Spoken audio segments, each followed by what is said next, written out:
today we have the RockyMounts HighNoon FC solo bike rack for your single bike.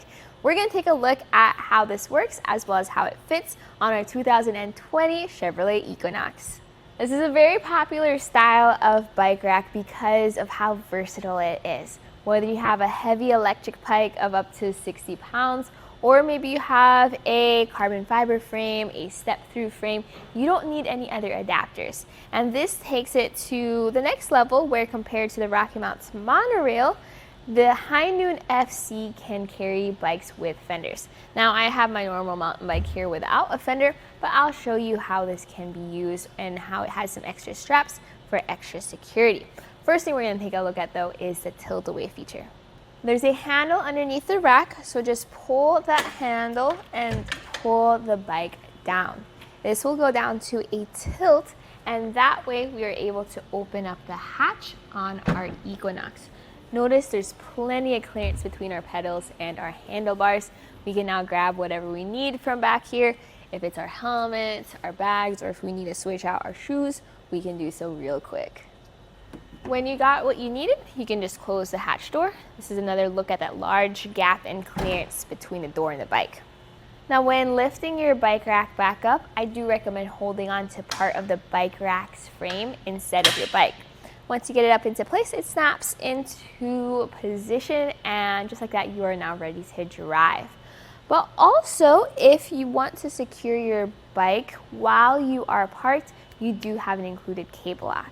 So this cable lock loops into itself and then is secured to this hitch pin at the center of your bike rack.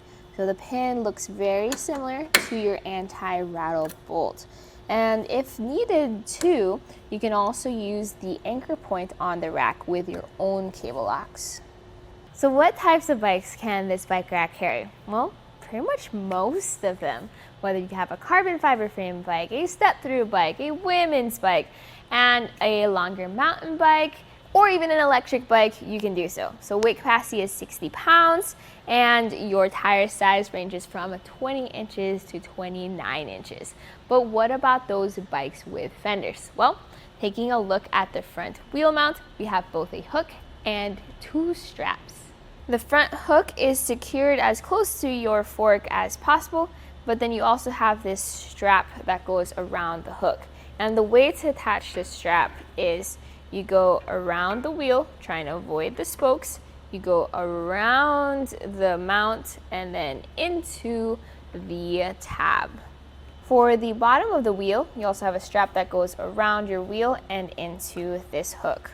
Notice the length of the strap. This is designed for bikes with up to 5-inch wide tires. If you're going to be carrying this size of bike regularly though, they do recommend just cutting off the excess strap. You can also see the extension here in the rear cradle. So this is going to be for your fat bike tires.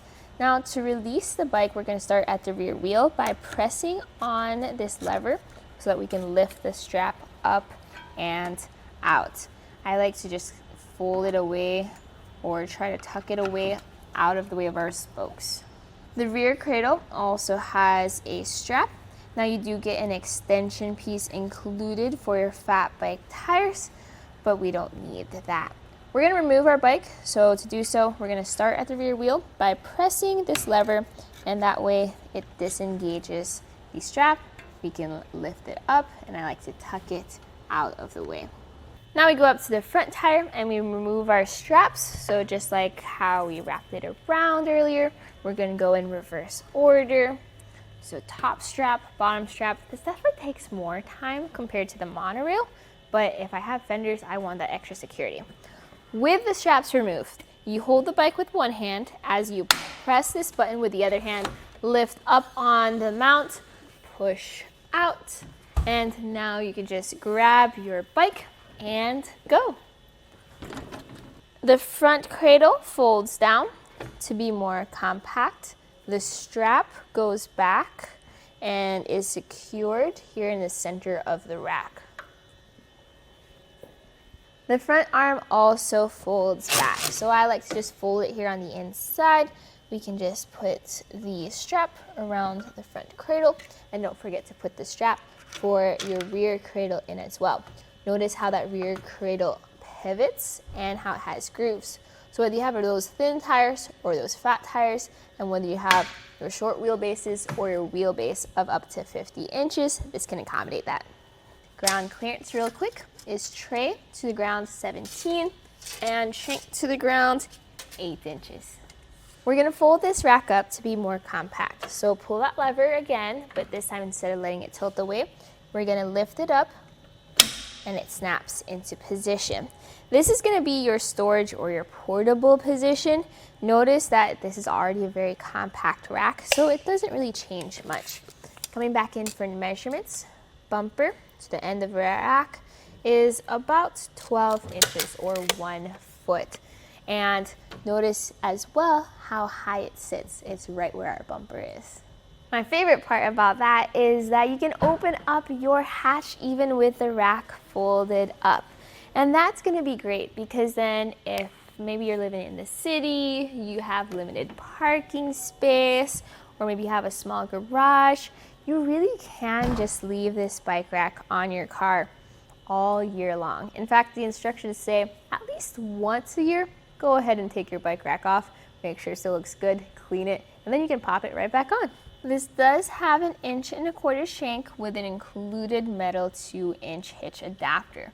We have an anti-rattle bolt and a lock. Remember, that one looks like the lock for your cable. Now this is keyed alike, so with the one key included, you can access both locks. Once you pop that in, use the wrench. I use my own 3/4 inch socket wrench to secure it.